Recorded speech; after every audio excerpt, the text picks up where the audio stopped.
because I've spoken to you guys a lot about what I've been thinking lately with the modern man. Kind of the way I see things going in today's day and age, I think there's a lack of like a good example on what a man should be. I think a lot of boys are lost nowadays in terms of what does it mean to be a man and kind of aspire to that next level. I think naturally as boys we look for a purpose, we look for something to live for, and I feel like it's getting harder and harder to kind of find those examples. So I think it's interesting to talk about the coming of age, talk about protecting what you love, and really how history has put us to this point right here. So first question I'd say for us to talk about is, what do you think a modern man is? Boom, on the spot. Right. Yeah, a modern man. You know, I was talking to my wife the other day, and you know, her concept was modern man is different today than what it used to be, right? And I think when you look at how the world's kind of changed, you know, is a modern man still a gentleman? You know, is it still one that does take the lead in a home, right? Does take the lead outside of the home, anywhere from just, you know, opening the door. But I think also with, I think women becoming more independent too, right? I think sometimes it's maybe as men, it's brought us back a little bit from being that gentleman. And I think, you know, we still got to hold doors, we still got to take the lead, we still have to be decision makers. Not taking anything away from women, because, you know, they're going to be independent women, and there's going to be women that take control, women that don't. But I think as men, the modern day man, I think has become a little more maybe feminine in different aspects. I mean, I'm an artist, so as an artist, I have my feminine side of me too, right? And I guess that modern man to me is you still want to be more of a rah, rah, rah, you know, like, Yeah. I'm a man, and, you know, I got muscles, and I'm the head of the household. So I guess to me, a modern man is it continually changes, right? That's my 2 cents for right now. It's interesting. So 2 weeks ago, I was on this podcast, and it's like a female entrepreneurial podcast. It's for this Badassery magazine. And they started asking these questions, and all of them were gender related. And it completely caught me off guard, because it's not something I've talked a lot about. But it was a very interesting conversation, because when you think about this idea of, I mean, I've got a podcast called the Breadwinner Podcast. And when you say the word breadwinner, 99% of people are thinking man, right? But with this movement of women like becoming more independent and just doing more things, it's interesting to think about what it means to be a modern man in that environment. So things that I was mentioning on that podcast was that, like, my wife, she's starting a business right now, and we have almost 2-year-old. And it's been humbling to watch her have to deal with our 2-year-old and start a business, and I leave and go to work. And sometimes it doesn't feel right? Like, I'm leaving in the morning, daughter's going crazy, bye honey, see you later. I go off to the office, she's still trying to run a business, but you got this daughter running around going crazy. And so I think it seems to me that part of this idea of being a modern man is taking over some of those responsibilities that traditionally men just didn't handle. Now, saying that, that's not easy, because as I'm saying that, I'm like, damn, that sucks. Because it's difficult, right? Like, it's difficult anytime there's change involved. But to me, being a modern man is someone that is open to change, I believe. And my idea of just a man in general is a person that's willing to go all in all areas.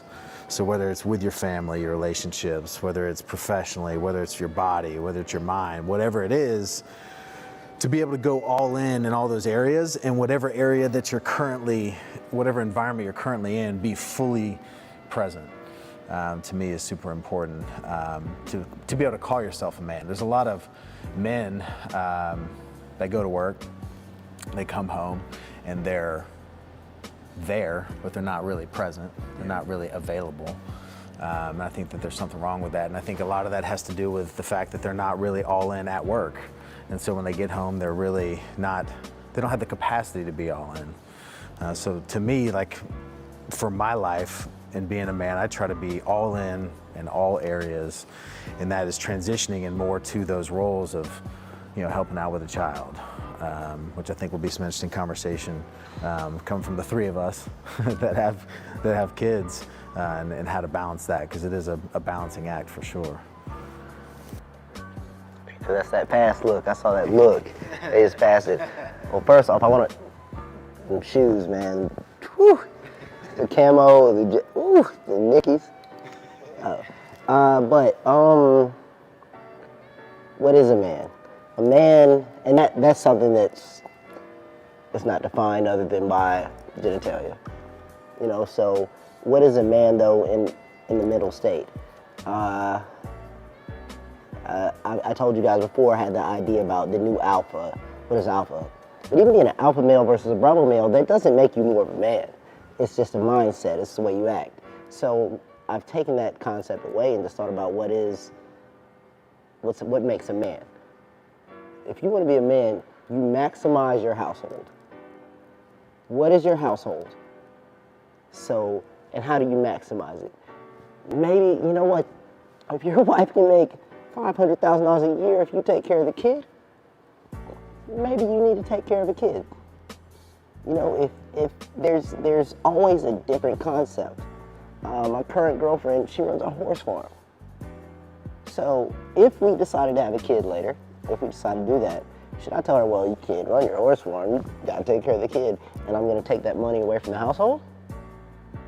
Is that sensible? Well, that's a very easy example, but that's sensible. So it is, it's a man who thinks and maximizes the household. The whole new alpha idea was kind of based on that premise, but it's the idea that, is it the loudest, most brolic guy in the room? He gets all that face attention. They wanna see you, they wanna look at you.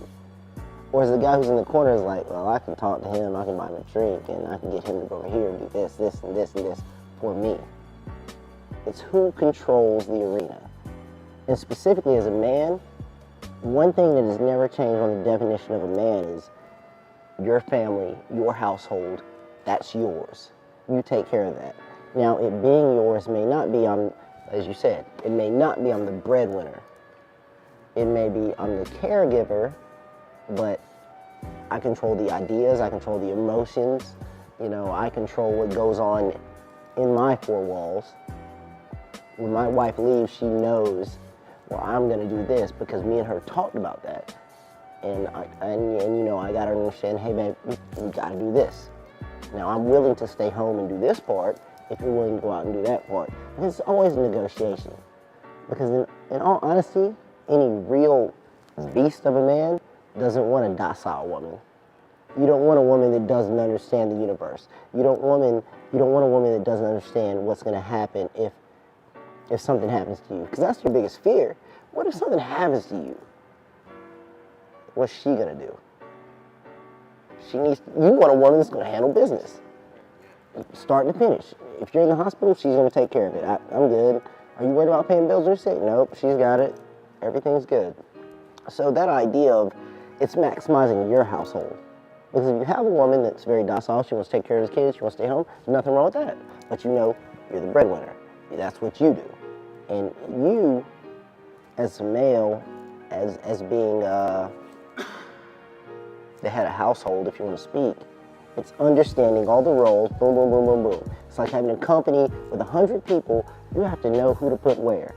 And it's not always the smartest role to put yourself in the breadwinner spot. Because that may not be where you can best serve the community. In that case, the community is your family. So that's my thought, as the modern male is who's the one that can understand, adapt, and there's other aspects. There's a physical aspect, which is no excuse for anyone. You gotta be able to get it done. You gotta be able to move around. If Walking Dead happens, you gotta keep that light jumping. Yeah. Right. I think it's interesting because each one of us mentioned, when we talk about the modern man, our significant other and the family, the people around us. And that's kind of what I touched on, purpose, being something bigger than ourselves. In each one of your descriptions, you mentioned the wife, the kids, and I think being a man is being needed.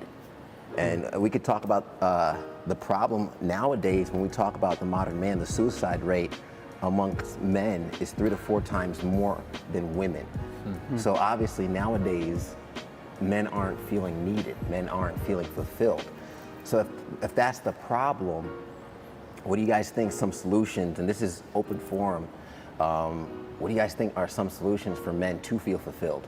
For men to take responsibility of their lives, whether they're single, have a girlfriend, engaged, or married with children. I think that's kind of a solution that can kind of help men push forward. Dude, I think you said the word right there, responsibility. It's not your wife's or your girlfriend's responsibility to make you happy. It's your responsibility to make you happy. And the byproduct of doing so will be a happier relationship. I think there's so many people that get upset and they get depressed because they're not happy, but they're looking to other people like, she needs to be fixed. And there's something wrong with her, and she's not doing this, and she's not doing that, and they don't look internal, and that's just personal responsibility to me.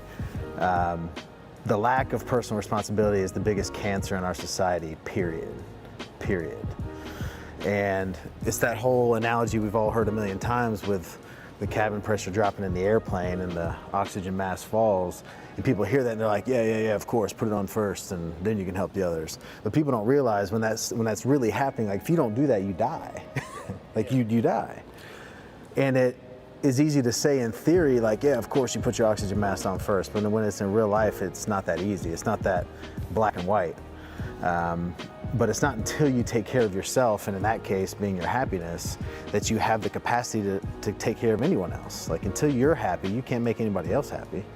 But I think there's so many people that are relying on others for their own happiness, and they'll never be able to fill themselves that way. You talk about happiness. To me, people say, I guess the quote is, what makes you happy, right?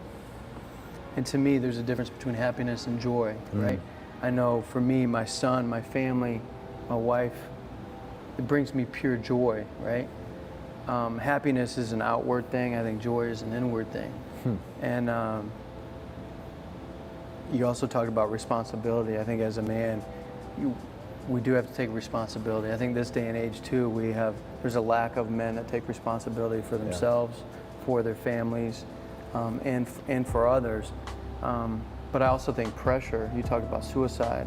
When you have so much pressure on you to provide, to take care of, to be responsible, those pressures sometimes can get in the way. I'm a man of faith, and I believe God can bring you through anything. And I think suicide is one of them. I don't have the answers when it comes to suicide because I don't know. I used to always think it was very selfish, and I think to an extent it still is selfish.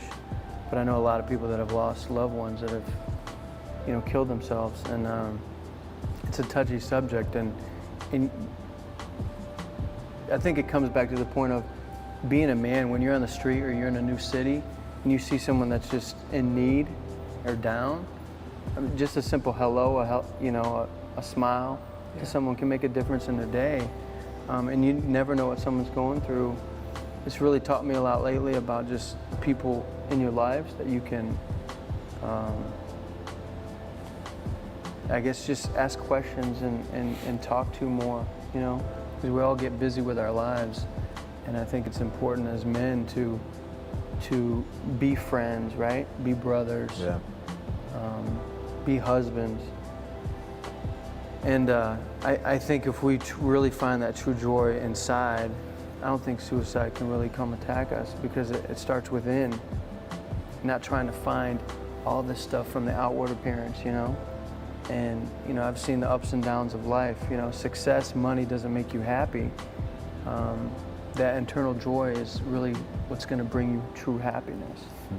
Hope that makes sense. Yeah. Man, it makes a lot of sense. It's funny, like, listening to you guys, it's like skipping a rock across the lake. And it goes from spot to spot, because there was things that I was thinking, and you thought of. I was late because I was at church. And I was about to walk out, and I never leave church early. That's a personal rule, man. I was about to walk out, and a guy walked up the front to join the church. And my kids even said, they're like, hey, Pops, we can't leave now. I'm like, you know what? No, we can't leave. We let this man join the church, let him feel good, then we'll slide, then we'll go. But one thing, you know, and I got a video I want to send you, so please remind me later. So, how's the song go? Big boys don't what? So we're not allowed to cry. We're taught that. And every era of the newer generation, as I've educated myself and tried to think about it, it's actually the fault of the older generation. Because I'm modeling my kids. Like, my kids got some errors, bro. I'll tell you flat out. They're great kids overall, but they got some errors. I told them today, I'm like, y'all gonna struggle as adults for the first few years. And I was pissed off. But you know who I'm really pissed off at? It's my fault.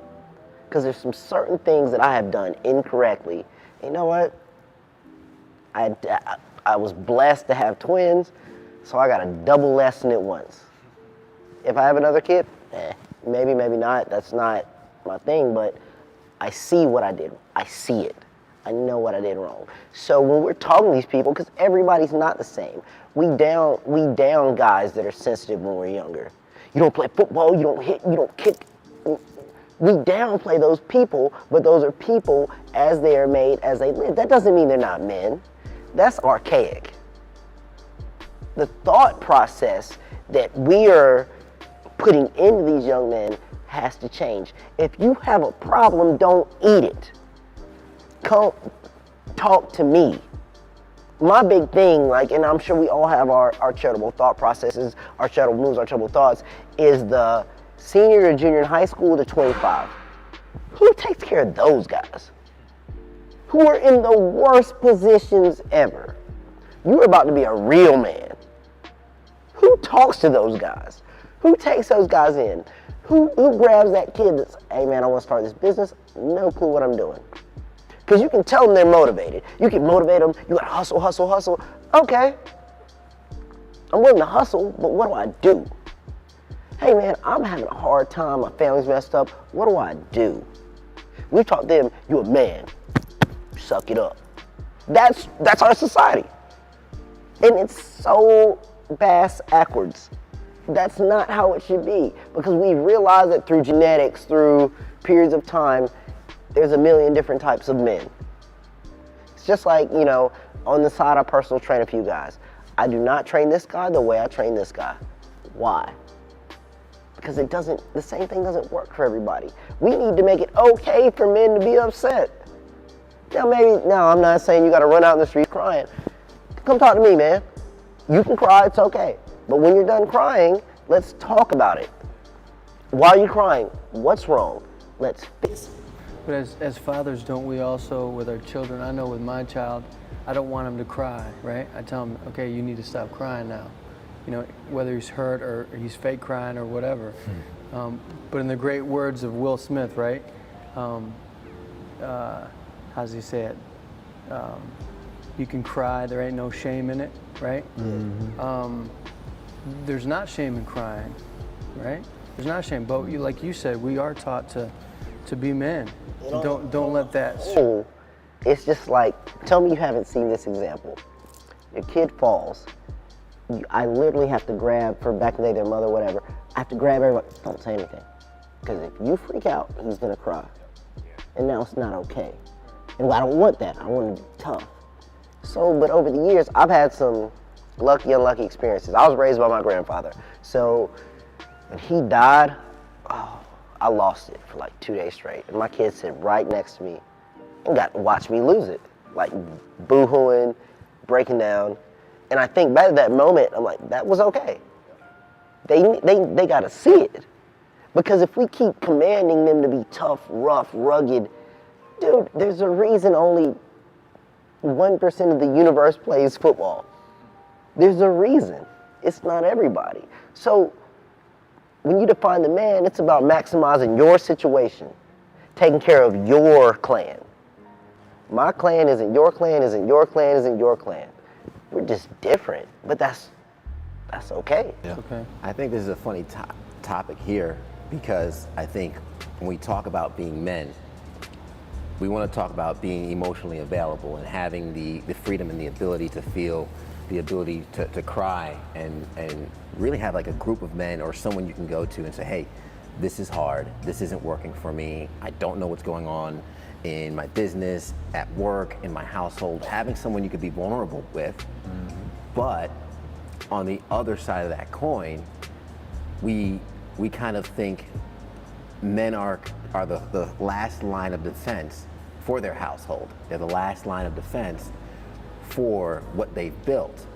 So it can almost come across a little oxymoron to be like, hey, Can I interject on you a little bit? but you have to be vulnerable. Yeah. You're the first line of defense.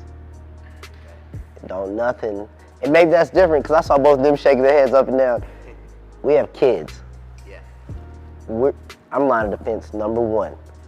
If something happens to my kid, mama, you go take care of them. I'm keeping the crowd away. Whatever is required. We're the first line of defense. But what good is the first line of defense? Because that's who goes first. So if the rest of your team is weak or isn't strong, and that's what we're missing, man. We're missing the building the team, which is what we all talked about with the spouses and the growth. You know, you just touched on it. To me, when you talk about first line of defense too, I also think about as fathers, you know, maybe there's some of us as fathers that we don't love enough, right? Because the mother is the one that's supposed to be the loving caretaker, right? Yeah. The husband's supposed to be the supporter, the provider, the protector, right? Old gender roles. Yeah, but you think of back to a modern man. You know, to me, a man is someone that is loving and caring. You know, you can still be a big man, a macho man, right, and still love. And back to the other topic of suicide. I think if we love people more, like I've been learning about loving just the last few years, because our tempers can get in the way a lot of time. Yeah. I know mine can, and it has. And I've learned that, hey, I just gotta love people more. And it can change a mindset, it can change a heart, you know? And I just think if fathers love more and cared about their children, you know, we could build a better generation coming up. Yeah.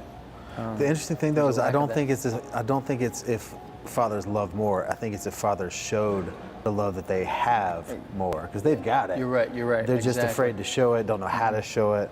And I think it's, quite frankly, I think it's an epidemic. When you talk about suicide, the reality is, as men, you walk around, hey man, how you doing? Great. How you doing? Good. How you doing? Can't complain. Meanwhile, they're cheating on their wives, their kids hate them, their businesses barely staying afloat.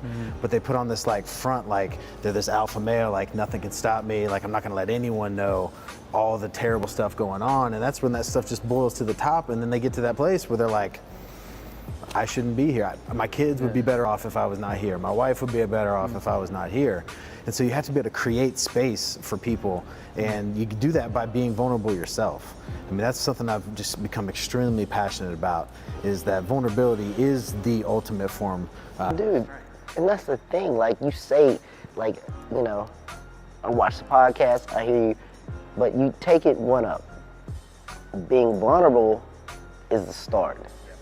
Don't be afraid to reach out, because there are people here, and we take that as a level of weakness. But I'll say like this, like, I lived in Germany for 10 years. I moved back right at the same time Ted came to Greenville. Happened to get linked up, and we've been stuck with each other ever since. But dude, if something is wrong, I think one thing that we found is, I'm very good at telling Ted, hey man, this is wrong. And he tells me, hey bro, this is not going the way I want. From business to relationships to children to everything, don't be afraid to ask someone else. You know, one thing, that's my boy, Steve Harvey's my boy, and I'll give him this credit. I listen to him in the morning at 6 o'clock whenever I can, but he said, without no test, you have no testimony. You can't tell someone else how to do something if you've never been through it. I mean, you might have an outline, but unless you've ever really done it, or you lived through it, or you survived it, you can't tell them. So what men really are supposed to do is to seek out someone else who has done it. I tell my kids, like, they're athletes and they're cocky, man. Oh my goodness, yeah, man. They're cocky little dudes. And, but one thing, I preach this. I'm like, so this guy, he's 80 years old. And you don't want to listen to him for 4 hours. But if you listen to him, he's going to tell you that one thing to change your game that's going to save you 2 years of figuring it out on your own. And I preach that to them repetitively about sports. I'm a big sports proponent, not for being a meathead, but for what it teaches you for life. But it's not the vulnerability, but that's the start. It's the next part. It's like, okay, I'm about to mess up. My business is going under. Who's gonna call you? You're intimidating, man. I'm not calling you. You were crushing it. Jared, I can't get it. I can't get Ted. He's on TV. Charles looks like he got a couple. I'm just gonna sit here and struggle. So maybe as men there's not who are doing it, maybe we gotta open those doors up a little more. Like, hey, I'm available. Right. Accountability. Yeah, and that's what it's all about. It's about giving back. I'm constantly looking for that 23, 24-year-old guy who's trying to do something, but he just doesn't know the ins and outs. But why you don't, like you just said, you looked at each of us and said the reasons you weren't gonna call us, right? Yeah. And a lot of it's pride, right? Yeah. Our pride is not, we gotta break our pride down a little bit. I mean, look at the fall of almost any man, right? Yeah. Is their pride. Pride. If we can break that down, I mean, we all want to be proud, right? But there's a difference in being proud and being proudful, I guess, right? Or boastful. Which the question is, where do men today go to be vulnerable? Where can you go for that outlet? I go to my wife, right? Sometimes you can say you don't want to tell your wife certain things, but for me, I think communication is key, especially in a marriage. But I know I can be very vulnerable with my wife because I trust her and I know she loves me, right? And then I also have a few friends that I know I can share anything with. So I know if I'm down and out, she's, of course, my best friend, so I can tell her anything. But I have friends that I can call and say, man, I'm really struggling, like with this, or I'm struggling with pride, or I'm struggling with, work, or whatever it may be, right? And that's a good point you made there with having your wife and some friends, because I think if you're spending your life with somebody, it's important to be vulnerable with that person. Right. But when that person is kind of who you're having an issue with, who else do you go to? Yeah. I was reading about a study where they say most men, their main go-to for emotional support is their wife. Yeah. But for women, they tend to more often than not have a group of friends that they can kind of rely on. Right. And a lot of times as men, the burdens that we take on can be huge, they can be big. And that's a lot to put onto one person because your wife, your girlfriend, fiance, or whatever has their set of problems too. So you don't want to necessarily burden them with your whole load. Right. So to have a network, to have some other men who you trust and you can kind of, the way I put it with my girlfriend all the time is, when I'm out in the world, everybody knows Ted Phaeton. They know me and my hard shell. But when I come home, that shell is open and you can see my yolk, right? You can see the soft parts of who I am. Because in the world, there's going to be that shell, but I can't be that shell if I can't open up and share the inner soft spots with my girlfriend, with my friends, and those people. And it's really those people that facilitate the yolk, who take care of the inside, that allows the outside shell to be so rigid. Because at the end of the day, we can't deny the fact that there are dangers in this world. And as men that have things to protect, someone's going to try and take what we have. Yeah. And we're going to have to be able to protect that too. Sure. I love how you said that. You're right. I think friends are key. And friends that you can trust and you can open up to. I think it's very important. But it's through that vulnerability that you give somebody the audacity to share their stuff.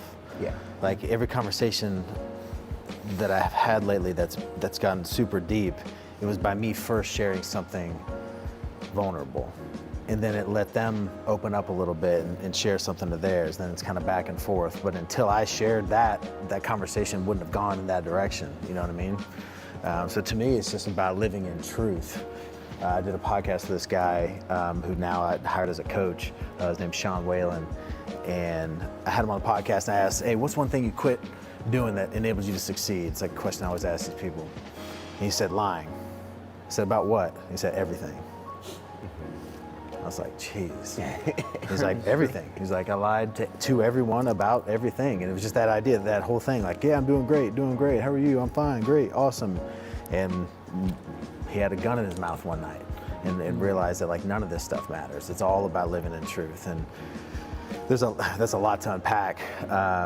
But this idea of not just living in truth when it's comfortable, but always telling the truth. And so with a lot of my content lately that we've been putting out, like I've been exposing a lot of stuff about myself that hasn't been comfortable to put out there. But by doing so, now the messages that I'm receiving, now the conversations that I'm having with people are so much more real and so much more impactful.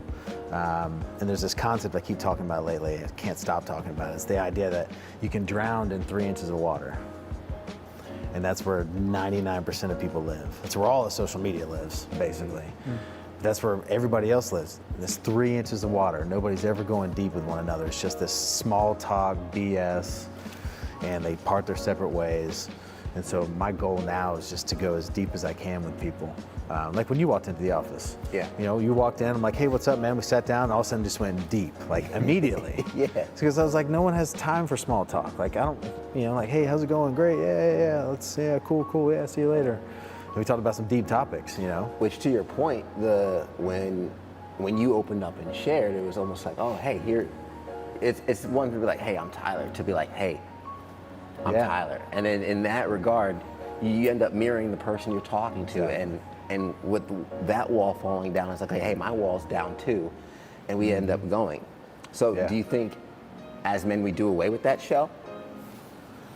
I don't necessarily think that you're doing away with it. I think you're giving people the opportunity to get through it. Yeah. And a lot of times you can tell, but sometimes you have no clue the person sitting across from you what they're going through in that moment. And I think by offering that little bit of vulnerability on your end gives them that chance that they may actually be like, you know what, I'm actually going through this right now. And all of a sudden when it unloads very fast, usually.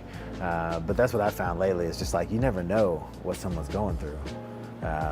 And it's shocking sometimes, but they're just holding this stuff in, they're just sweeping it under the rug, and they're just walking around with all this stuff bottled up because no one's creating space. And I think that's this idea of creating space. And that's what we're talking about, is where is that space? Like, where do you go to have that space to be able to talk about real stuff and be transparent? And it's not a normal everyday thing that people have access to. Yeah, well, before you slide off this topic, if you choose to, I think the conversation is great right now because we're addressing something that nobody addresses. And addressing stuff is great, but one thing like I have a lot of very close conversations about is everybody offers motivation. Everybody offers these big band ideas. And you can get a crowd riled up with a big band idea or with being motivated. But no one offers and or creates solutions. So while we're on camera, I just like to throw out a little challenge that maybe we create a solution or start the idea of creating a solution. That being so, I'm just throwing that out there. And I actually said it, so somebody might have to do it. So the other part is though, there isn't a solution, man. Like there's not, right now it doesn't exist. Because one side of it says, we need to open up. All right, so what if I open up? Or do I need to physically reach out and grab someone and pull them in? And then there's it sounds horrible, but I think you'll all understand what I'm saying, who's worth pulling in. If I reach out and grab you and pull you in and help you, are you gonna give me everything you've got to get there? Who's worth pulling in? That's hard to understand. But there's just a different thought process of, there is 100%. Like once I start telling you about my life, then it's like kids sharing toys. You can't get this Transformer. I got this He-Man. Yeah, you can get that Transformer. It's kids sharing toys. It's the most basic it's the most basic thought processes. We've been doing this since we were kids. I trust you because you trust me. Who's gonna go first? We're gunslingers. Who's gonna go first? It is the most basic thing. That's why it's great. I see your social media is great. You're opening up, but people don't know you. They don't know if you're being for real. That's why it's great. I read the one you put up about not drinking. That actually, I watched it on accident, and that's actually why I started watching your podcast. I'm like, oh, he's for real. Like, that's not something you just say. He's for real. I don't know Jared like that, but me and Ted have real conversations. Like, and I'll tell Ted just as much as I'll ask Ted, hey buddy, I think I'm doing this wrong. I will tell Ted, you know, I think I'm doing this wrong. Exactly. Oh, it's check the checker. Hey buddy, that ain't it. And I can tell you because I've done it, and that's not it. So man, it's a great symbiotic relationship in that case. But I feel like it's just that making vulnerability step one, and step two, being willing to ask for help. Because none of us want to walk in the building, Ted, what's up, Jared, what's up, Tyler, what's up, Charles, how you doing, man? I'm killing it. Knowing that I'm one paycheck away from losing everything. I can't, as a man in this society, I can't tell you that, but maybe you're the guy, you may even need my service. And if I were to say it to you like, you know what, I got a job coming up. It's a big job, but I know you, I know your skill set, let's talk about it. Maybe the answer is like this close. Everybody sees the meme of the guy hacking through the dirt. It's on their side, he turns around. But that's it in this case. But it needs to become okay to ask for help. Okay to not be okay. Yeah. So we talk about going for the solution and looking for the solution, right?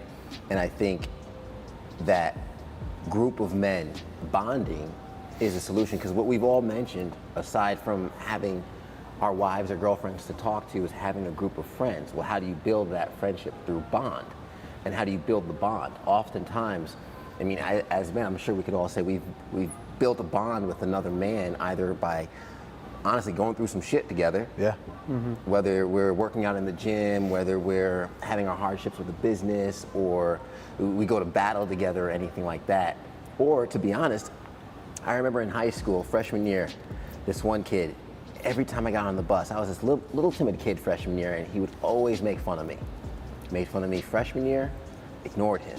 Made fun of me sophomore year, ignored him. Made fun of me junior year. Finally just got mad, I snapped. On the bus, we just started fighting.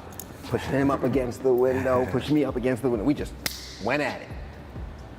Never made fun of me again.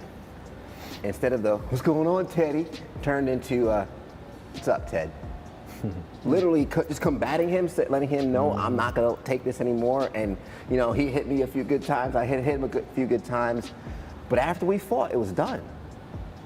So the hardships, whether it's through battle and having that camaraderie, men actually coming together and being men, boys will be boys, right? They get physical, they fight. I feel like that masculinity is actually important. The competitiveness in us is important. We'll be at the gym and Charles, we're running up and down steps.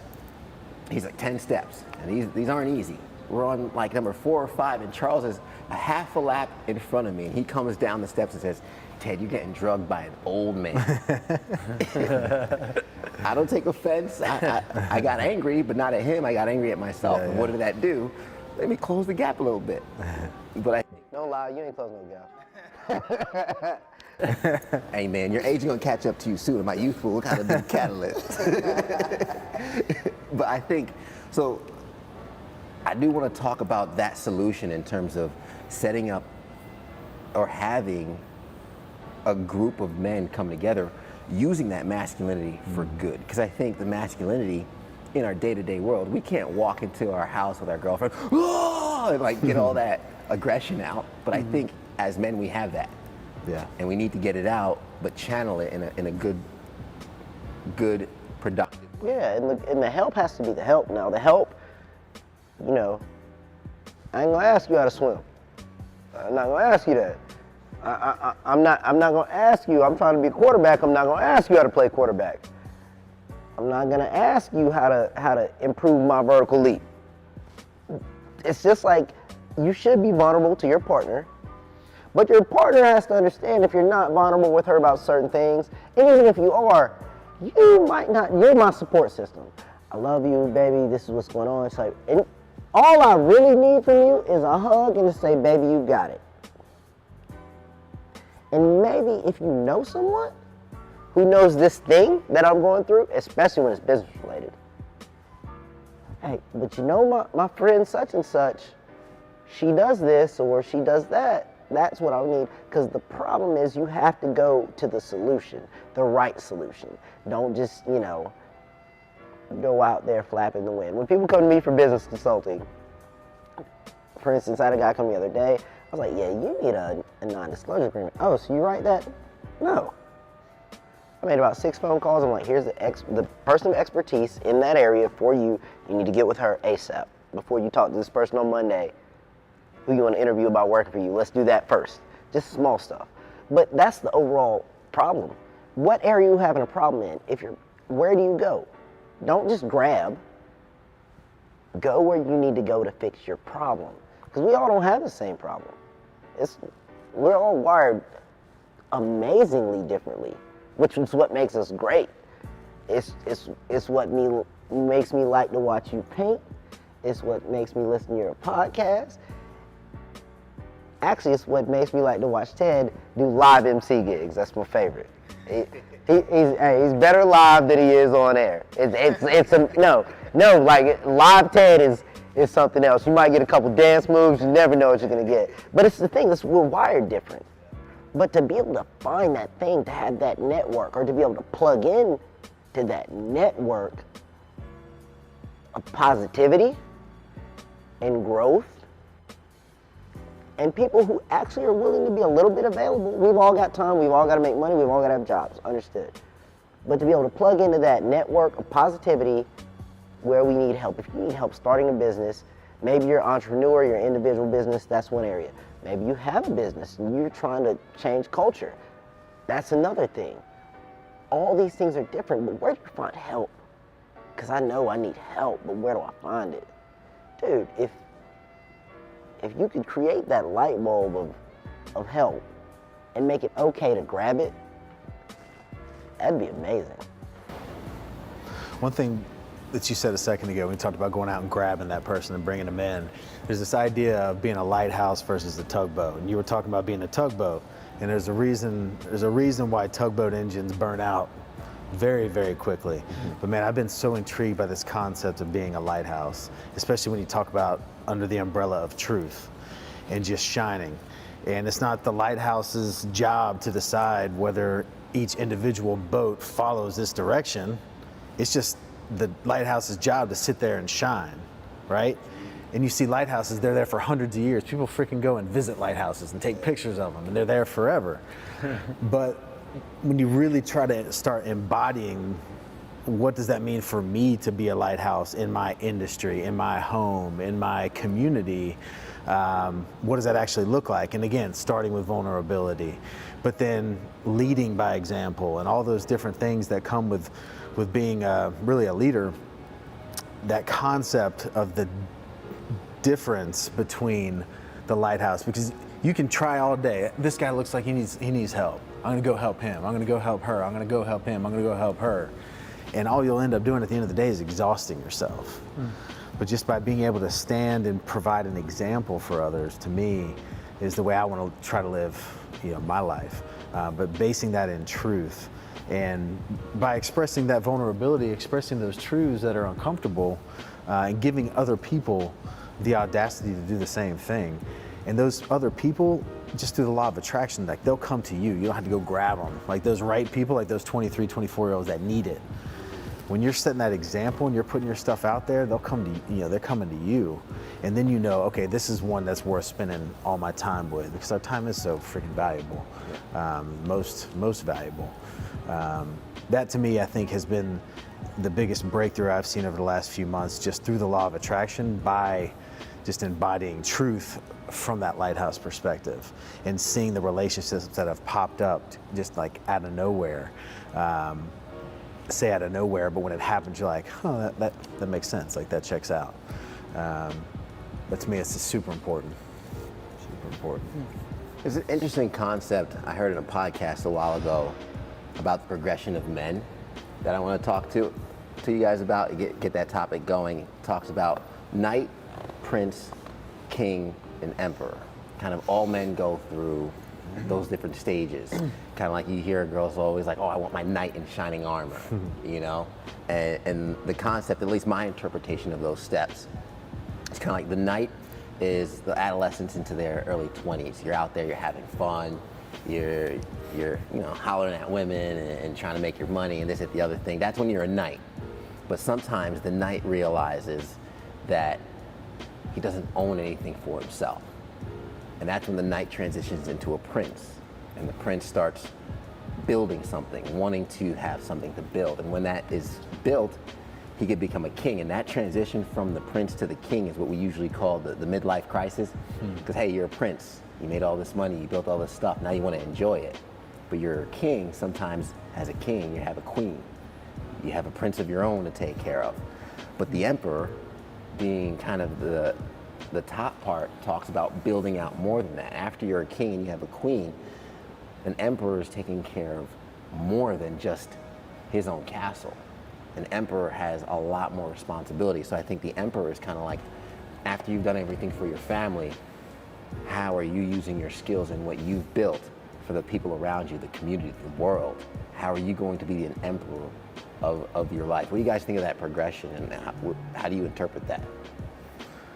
I could say for my life, interpreting that was, I love the analogy of how you used each of those, because for me I was this low totem pole starving artist, just trying to make it in this world and trying to figure out my life. And then you think of the knight in shining armor. Getting to that point for me was, I'm an artist. Most women, it's maybe even a fantasy, right, to be with an artist, right? And that knight in shining armor coming along, but there's no security in an artist, right? Most movies you've seen, I don't think you've seen the girl stay with the artist, right? It's usually an affair or this or whatever it is. Bad analogy for me in my life, but just for me as an artist and a hopeless romantic, that knight in shining armor was like key for my life. Like, that's got to happen for me. Like, I got to be that something, somebody for someone. And then when you get that career and everything else, from the starving artist to becoming something that I think people look at to you, whether it's good or bad, right? And then transitioning that into being that king, having that career, finding what it is you love to do. For me as art, it was finding the speed painting, finding people that actually enjoyed what I do, because art is very subjective, right? Some people like it, some people don't. You can't please everyone. But being able to be the king of my domain, having a marriage, and then having a queen and then a prince, you say. I have my own little prince now. And but going through those steps for me was, okay, when you become that king and go to being the emperor, because I don't really see myself as a king or an emperor, but the analogy that you're using, I think fits perfectly with most people in their life. And for me, it's impacting other people, right? You have this domain that you take care of. I'm able to provide for my family, take care of my family, and through art. But I think there's a purpose in what I do, and that is hopefully touching people through art. And in my studio, back to our other conversation, is people come in, and if I'm not authentic with them, they're not going to want to talk to me, But when they see a video of you or they see what you do, they want to know you and your story. And when you tell your story, mine's from, like I said, a starving artist, hurting my leg, moving to Greenville, having surgery, to a lot of people that love and cared for me, to being able to have a studio and travel and do all these wonderful, crazy things. But come back to the point of, okay, this is not my purpose. My purpose is to hopefully touch people's lives through what it is I'm doing. So when you say emperor, it is the emperor taking care of the people, right? Now, yeah, my feelings might get hurt here and there, but I'm called to love people, to engage people, to hear their story, to be authentic, right? Share my heart and listen to their heart. So for me, an emperor would be that, would be taking care of the people around you, inspiring other young artists, right? Inspiring other people that you can, you pay attention in kindergarten during finger painting class, you never know where it's going to take you, right? You might be a halftime show, you might be, the Mercedes-Benz Stadium, wherever it is, and inspire these young minds. So funneling all that back to being a man is inspiring other people to get to that point. Because success is also in the eye of the beholder, right? Mm-hmm. So success to me is literally doing what you love, what you're passionate about, and making a difference and have purpose in it. And money comes, money goes. It doesn't matter how much you have. What matters is what you do with it. There's my 2 cents. I like that. And it's a perfect analogy for kind of what's going on in my life right now. Like, I feel like the analogy of the night, to me, it's like the night's the one that's like hungry and out there and like hustle, hustle, hustle, hustle, build, build, build, build, like, just nonstop. I'm a little bit unclear on go over the Prince aspect again for me, because that's what I'm trying to figure out. So the night is actually kind of before the hustle. Okay. The night is, I'd say, more the adolescent state. That could be anywhere from 14 to 22, wherever you might be. Okay. I think the Prince is the stage where it's like, okay, you don't own anything, so you want to build something. Build. Okay. Gotcha. So then, so Prince being hustle, hustle, build, grow. And then for me, this transition from Prince to King, it's the perfect analogy, and I'm glad you used it, because this phrase that I've been saying so much lately is the king eats first. The king eats first. The king eats first, over and over and over. The king eats first. And it's back to that oxygen mask. Mm-hmm. The king eats first. And I realized over the last 18 months, as I've been pretty much documenting my entire life on social media, that I've been working 16, 18, 20 hours a day, putting all this stuff out there for freaking strangers, like people that I don't even know. And being away from home 238 nights in a hotel last year. I'm gone like 3 to 4 nights a week. And what I was doing was putting everyone else first, myself second, my family third. And this transformation that I've had over the last 6-7 weeks is just realizing how absolutely backwards. And my thought process, man, is it's got two different ladders. There's a family ladder, and then there's a community ladder. The family ladder, it starts with college. My family sent me to college. I'm doing my thing. I'm getting it done. I'm having fun. I'm meeting girls. And there's post-college, which is kind of the Prince phase. Like, okay, it's time for me to get together. King phase is the family man phase. I'm finding my wife, significant other. We may or may not be having kids. We're building that. And then the emperor phase, actually in my head, is like how I remember my grandfather before he passed, like the patriarch phase of my family. It's like he's a grandfather, but he has 2 kids. He has 6 grandkids. And his worry is with everyone.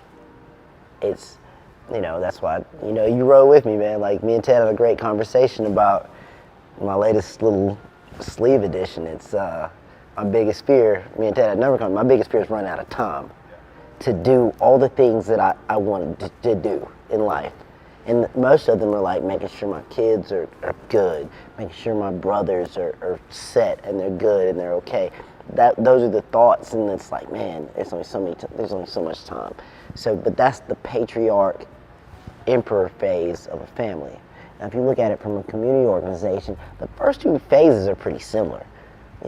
College, buck wild, then you grow up and you're like, okay, I want to be a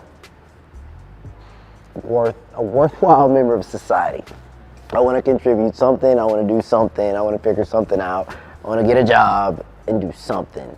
In that king phase, you're like, I'm doing something, but if I actually do my own thing or do something on a bigger level, I can bring some people with me. You may still be working in another organization, but I'm gonna step it up. I'm gonna do it. I'm gonna hire some of my friends that are struggling, but I know they have potential. I'm gonna do it. And then that emperor phase is that I've done it. Now I can outreach. People will hear what he said, like, you gotta take care of yourself. And they were gonna look at him like, They have no clue what he's even referring to. I love using the gym's analogy. If you're sick, can you work? No. If you're tired every day at 2 o'clock, can you have an efficient work day? No. Freaking take care of yourself so that you have that energy, that availability, that strength, that effort to give to the rest of the universe. Because if you don't have it, you can't give it. Hence, you have to take care of yourself first to be.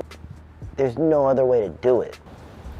So we talked a lot about the different concepts with the modern man, responsibility, kind of outreach, having a network of other men to talk to, be vulnerable with, and also being selfish. Also, being selfish to be selfless is part of that responsibility thing, right? Taking care of your own so you can pay it forward. I do want to talk about the topic of protection and protecting your own, because to tell the story that really, I've been obsessing over this for the past couple of weeks.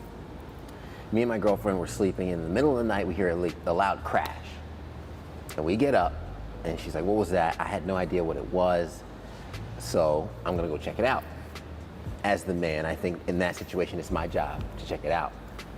So I go out, I stick my head out, and I'll be honest with you guys, I was scared. I don't know what I'm walking out into. We checked the whole apartment, come to find out it was just my key ring that fell. But that moment sticks with me because when we talk about the night and the prints or whatnot, to be honest, most of my life, it was just me and I was single. I didn't really have anything to lose. And I think the reason I was scared that night was because I didn't know who was in my apartment, if someone was there, and I was worried about my ability to protect my girlfriend, who's in the other room, my ability to protect myself and my apartment. Like, I have something to lose now. So because of having something to lose and the things that I'm building with my career or whatnot, I'll be honest, I size everybody up. Not in a, oh, I'm gonna fight you type thing, but knowing that we live in a world where someone's going to come after your cookie one day, how do I protect you? How do I protect myself from the cookie monster? You know, I'll be honest, both of you guys, I'm going for the legs. I'm going for the legs. But I think the concept of protection, and I do want to be clear, because I think nowadays everyone thinks, oh, I'm a man, I could fix my car, I could fix what's broken in my house, I could do this. Being able to do that doesn't mean you're a man, but knowing how to get it done, I think. If I don't know how to change my oil, but the work I've put in allows me to pay someone to change my oil, I took care of it. As the man, I solved the problem. So I'm not necessarily saying as a protector, you have to be Jackie Chan, but what do you guys think of protecting what you own? How do you do that? That's the concept. Well, he already hit, Tyler he gave it to you. So be selfish. If you feel like, if you're talking about physical protection, because you're talking about your cookie can be your career, which is a whole nother level of protection than protecting your physical home and the people with you. I'm confident. I mean, I'm an ex-military guy. You know, I had some deployments. I'm confident, man. You come to my house, it's the wrong place. It is not the place. I mean, I'm confident in that. If my girlfriend is there, if my kids are there, I'm confident in that. But protecting, like, I'm a financial advisor. Dude, every time I go to a networking event, there's 50 of me. You want to talk about protecting your cookie? Bro, that is a monster. But the same thing with you. You're protecting your cookie because you're building a brand. Your brand is Ted Payton. He's an artist, so if somebody wants to get a painting, there's 50 artists. Why are they going to him? You have to build your brand. Make sure you're the expert. And you know what? same thing on this side, same way as learning how to protect yourself, be it learning jujitsu, learning how to shoot, whatever that is, you gotta be selfish. You gotta be selfish and put the time in to you. Invest in yourself more and more and more and more. If you invest in yourself, if you learn to box, how much more competent are you if you have a problem? And you're just like, well, I know how this is gonna end. Boop, boop. Because you invested in yourself. But maybe the problem was because someone was messing with your girlfriend. The selfishness just turned into selflessness. And we're not about that physical violence, but your career, taking more courses in, in speaking and whatever makes an anchor man better. So when that job comes up, damn, Ted is a good anchor man. We're gonna hire him over that guy. But you were selfish because you were working on Ted. But you weren't selfish because now, hey baby, that job that I want, that you wanted to go to Miami. Well, I got that Miami job. Now we can go. I can provide and we can do that. So you have to be selfish in certain aspects. You have to protect everything you got. So, you got a lot of cookies. And it takes some selfishness to protect all of them. But by investing in yourself, you're building something that can take care of others. Hey, we're about an hour in. I just wanted to let you know that. But wipe your eye on this side, because when you look back at it, you don't want people thinking you're crying the whole time. Yeah, you got a little bit of a wet spot on that side, and when I look at it in the camera, it looks like you got a tear running down your face. So Ain't no shame in it, but it's a safe place. It's a safe place. We got emotional. hey, we're here for you though. Either way, man. Yeah. Did I get it? What? That good cocoa butter, man. Y'all need to get some. Keep your skin real. So I think there's, just to throw a curveball, or a different perspective, I think there's an interesting aspect of protection when it comes to a relationship, because your wife, your girlfriend, they want to feel safe, right? Mm-hmm. So it's important to provide a safe environment. Like that to me is number one. But protection also provides a certain level of confidence. Like when you've built yourself into a position where you feel like you can protect whatever it is, whether physically, emotionally, whether it's your business, whatever that is, provides a level of confidence that when you walk in a room, people can feel. Like people can feel when you walk in a room and you're 100% okay with whatever happens, mm-hmm. and you're gonna be all right. And that sounds like it's just aggressive on the physical side, but it's not just that. Like when you walk into a room and you got a boardroom and you got 12 people sitting there and you've got this air about you, this confidence of you, like you can handle yourself. That's powerful. That's powerful, and that's with me. Like that's my main priority when it comes to like the body. Like I want people, when I walk in, I want people to be like, okay, like something's different. It's just that immediate, that first impression, and that has a lot to do for me with discipline. Like with a financial advisor, like you're the perfect image of it. Like find me a fat financial advisor very quickly. You can find them, but I'm like, why in the world would I why would I hand you the responsibility of managing my money when you can't even manage your body? Like that literally, it drives me absolutely crazy. Like I did this conference call. We have 85 life insurance agents across the country, and I did this webinar one time. And I just straight up told them, I was like, nobody wants to buy from a fat guy. I'm like, and I'm sorry, because I know a lot of you are fat. I'm like, but it is what it is. Like, I don't trust you. I'm sorry, I don't trust you. Like, if you can't be responsible and disciplined with your diet and with your working out, why in the world would I believe that you're gonna be disciplined with my money? Like, it's crazy. But back to the original concept. I mean, providing safety is huge, because back to when you were talking about opening up to your spouse, like that's the person that you go to. There's certain areas to me that are sacred in that safe space. Like I'll talk to my wife about concerns and problems, like financially, but there's a certain element that I want her to feel safe. Like I don't want her to feel like there's something that she needs to be worried about. You know what I mean? Mm-hmm. Because and this could be wrong. Like this could be just me, and I'm airing something that you guys are about to destroy. But there's something to me about providing that safety for her to feel comfortable, and I don't want her to worry about anything, quite frankly. So we'll talk and we'll discuss things that are going on, and I can open up to her, but there's those certain areas where I'm going to talk to a business partner, a friend, and not talk to her about. And it's not keeping it away from her, it's just keeping her safe. Obviously, if it's something that's going to affect her, it's on the table. But there's that aspect of providing a safe place that to me is so important in a relationship. It's huge. I agree with you there.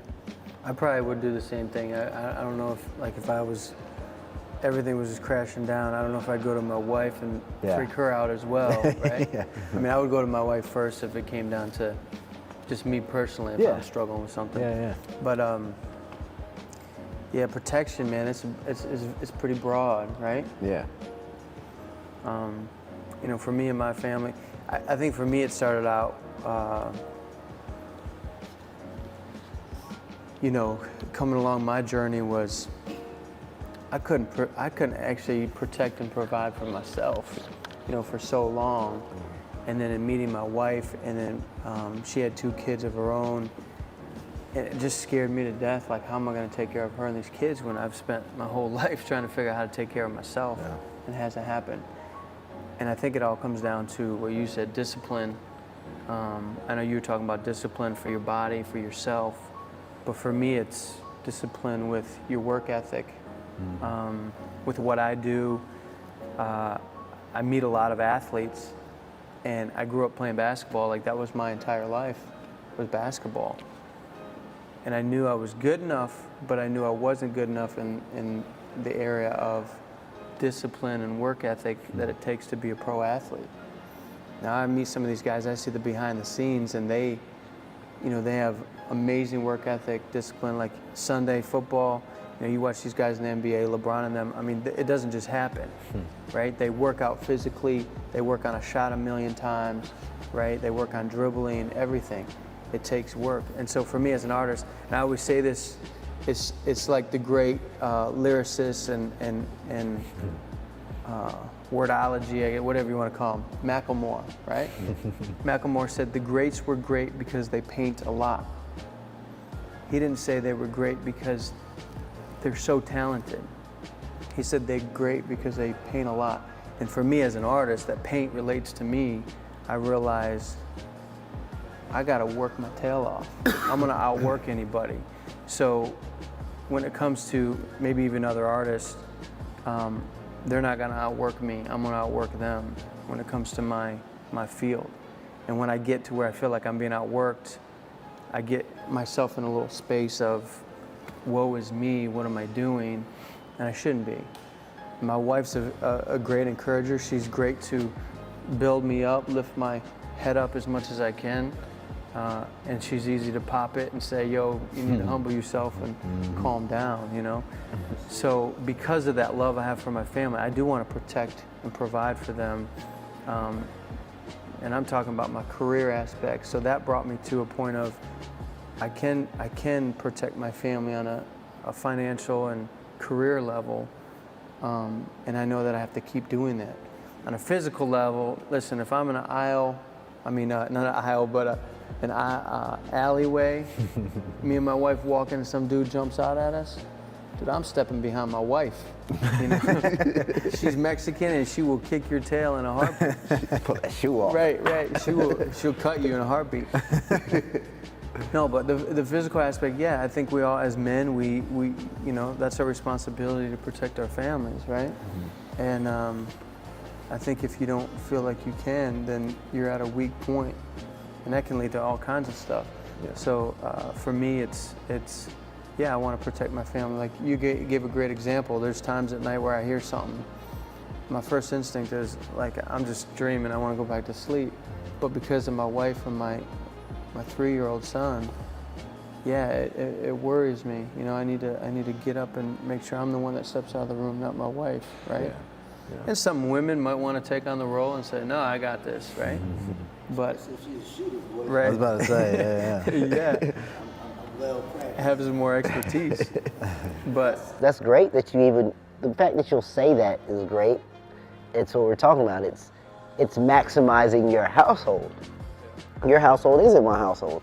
I know in my household, well, something comes up. It's time for Charles to go Donkey Kong on somebody. That's what it is. There's not another answer in my household. You know, there may be another answer in your household, but your thing that you said, and it's what I harp to whenever I talk to somebody, they want to do some business mentoring, whatever. The thing that you said about weakness, we all have them. There's not a person on earth who does not, and when you're talking about protecting it, it's addressing weakness. Some people like, go in on your weaknesses. Nah, I don't believe that. I'm gonna take my strengths, maximize them, and build my kingdom on my strengths. But you have to address your weaknesses. You have to address them and make a way to compensate or fix them. If you know what you have scheduling problems, dude, there's 5 million apps on your phone. That's no longer an excuse in the universe. Build habits that fix weaknesses or address them as best as possible. And that will help you protect. And that is huge with everybody I talk to. Like, well, this is a consistent problem for you. Have you addressed this? Well, no. Until you address this, it's going to continue to be a problem. You may never be able to figure this out on your own just flat out because it is a personal weakness. Somewhere in your DNA, this does not work for you. Address it. Figure out how to knock it out. Figure out how to check it. Put something else in your scheduler where you can fix it. You gotta do something.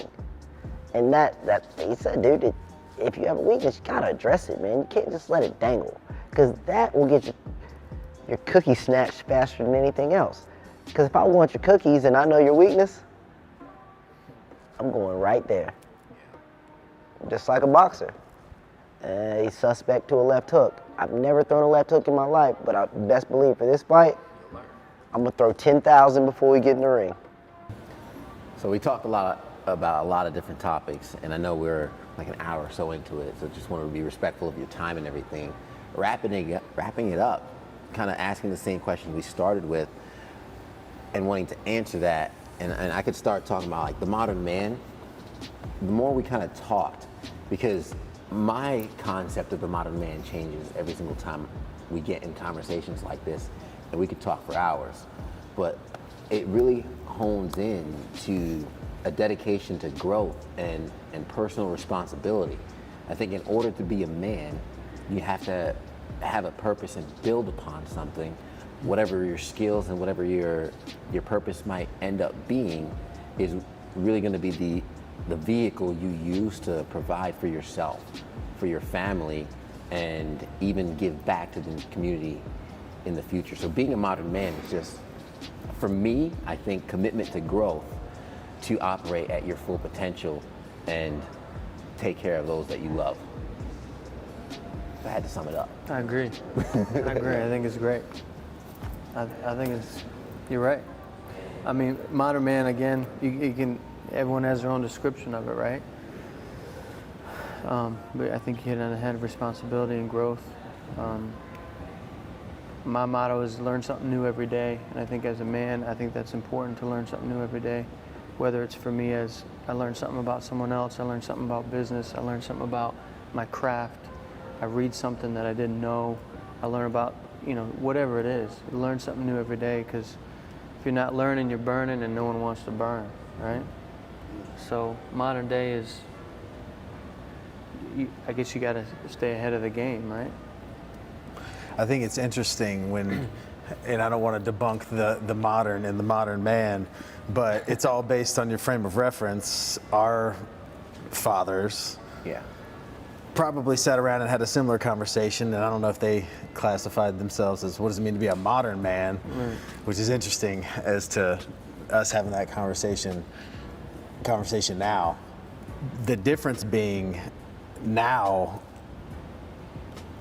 the technology and the things we have at our fingertips give us the ability to do the most incredible things that other generations they couldn't even process. And so it's knowing that, it's trying to live up to our full potentials. I think read somewhere that their definition of hell was one day meeting the person that they could have been had they lived up to their full potential. And that's scary, super scary. And so when you look at becoming the modern man, I think it's just becoming a man, you know? Like you talked about a certain age where like, and now all of a sudden you're a man. I don't know when that age is. And I don't know if it's a certain pain you have to go through or a certain success you have to experience. I don't know what it means when all of a sudden you become a man. I mean, having a child, that's probably a great definition of what of a event where you become a man real fast. But I know a lot of fathers that aren't men as well. So I don't know what it means to even be a man other than the anatomical or whatever the word that is. But I think it's living up to your full potential, not running out of time, like you said, Charles. To be at the end of your day and know that you did the most that you could have done for the most that you could have, the most people that you could have done it for. And yeah, man. But I think if we sat here and had this conversation tomorrow, we'd all come up with different answers. Absolutely. It's definitely a moving target. For sure. Probably, I would love to say I was brilliant, I made this up, but I didn't. It's not survival of the fittest, it's survival of the best adapted. The guy who controls social media seems like in this universe controls the world. Probably ain't the fittest, but he's the best adapted to the world we live in. And that's the modern man, who's best adapted to this world. And that's all you need to know. Who's that guy? Who can juggle having a wife, social media, being physically fit, running a company, raising a kid. Maybe he doesn't run a company, maybe he just raises a kid because that's the way his world works. That's it. Be the best adapted. Honestly, these guys are the perfect example. And I think part of being the modern man is surrounding yourself with other people that challenge you. I don't think any of us have the answer to the modern man, but what we can say as the solution, giving the solution is looking for it. The journey is the destination. So find yourself a group of men that you can be vulnerable with, talk with, share your problems with. And if you have a group like these guys, I think you guys will be all right. You did that without a teleprompter. Unbelievable. Unbelievable. That was great. Live Ted is the real Ted.